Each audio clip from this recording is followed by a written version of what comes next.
My recipe for today, I'm going to make a lumpia. The ingredients are 3 pounds ground beef, 1/3 cup soy sauce, 1/2 teaspoon black pepper, 2 tablespoons all-purpose flour, 1 diced onion, 7 pieces carrots, or 4 cups shredded carrots.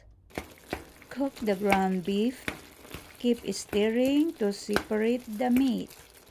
I keep stirring the meat because we don't want a lump of meat in the lumpia. Keep cooking until it is brown. Drain the grease before adding the diced onion.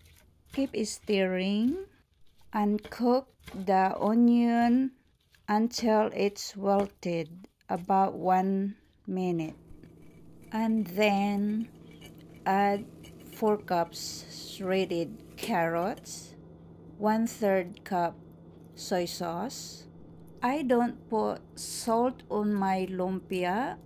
I use soy sauce to make it taste delicious.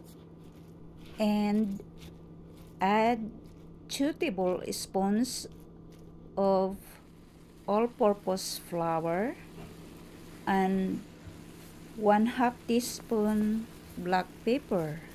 Stirring it continuously to mix all the ingredients and cook it until it is done. Wrap the lumpia. Fry it until golden brown. Serve hot. Let's eat.